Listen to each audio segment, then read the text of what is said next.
আমরা যখন আমাদের ফেসবুকের মধ্যে ঢুকে এই নোটিফিকেশনে ক্লিক করছি তখন ঠিক এরকম মেসেজ আমাদেরকে দেখাচ্ছে, your live video from 20 February will be deleted this Saturday, download it now. এই তারিখটা হয়তো আপনার আলাদা দেখাবে। এটার মানেটা কি? আমরা অনেকে হয়তো ভয় পেয়ে যাচ্ছি যে আমার লাইভ ভিডিওগুলো ডিলিট হয়ে যাবে কেন, তাই না?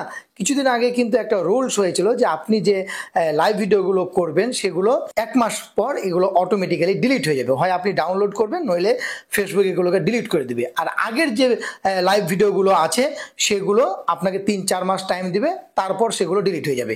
এই জন্য আপনাকে এই মেসেজগুলো দিচ্ছি। এগুলো দেখে আবার ভয় পাওয়ার কোনো কারণ নেই যে আপনি মনে হয় কোনো রকম কোনো ভুল করে দিয়েছেন বা ভিডিওতে মনে হয় কোনো কোনো কপিরাইটের কোনো প্রবলেম আছে বা কোনো ইস্যু টিস্যু আছে, তার জন্য মনে হয় ডিলিট করে দিচ্ছে। সেটা না, এটা যে লাইভ ভিডিও করেন না কেন সেগুলো 30 দিন পর এখন থেকে ডিলিট হয়ে যাবে। এই লক্ষ্য করুন, এর উপর আমরা ক্লিক করি। এর উপরে যদি আমরা ক্লিক করি তাহলে যে ভিডিওটা ডিলিট হয়ে যাবে বলছে, মানে আগামী শনিবার স্যাটারডে, সেই ভিডিওটা এখানে চলে এলো।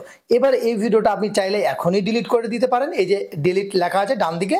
আর আপনি যদি মনে করেন না আমার এই ভিডিওটা ডাউনলোড করা দরকার, এখান থেকে কিছু রিলস বানাবেন, ছোট ছোট ভিডিও বানিয়ে আপনি আপলোড করবেন, সেটাও করতে পারবেন। ঠিক আছে, তাহলে এই ডাউনলোডে যদি ক্লিক করেন, ডাউনলোডে ক্লিক করলে আপনাকে এখান থেকে মানে ফেসবুক থেকে বের করে দিচ্ছে।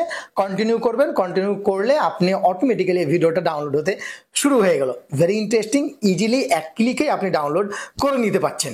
ঠিক আছে, তাহলে ডাউনলোড হয়ে গেলে আপনি এটা গ্যালারিতে পেয়ে যাবেন। তাহলে বিষয়টা হলো, এগুলো দেখে ভয় পাওয়ার কোনো কারণ নাই। যে লাইভ ভিডিওগুলো করছেন সেগুলো 1 মাস পর অটোমেটিক্যালি ডিলিট হয়ে যাবে, তার জন্য আপনাকে এই মেসেজটা দিচ্ছে। আশা করছি এই ছোট্ট ভিডিওর মাধ্যমে আপনি গুরুত্বপূর্ণ ইনফরমেশন জানতে পেরেছেন। ভালো থাকবেন, সুস্থ থাকবেন, আমাদের সঙ্গে থাকবেন। আল্লাহ হাফেজ।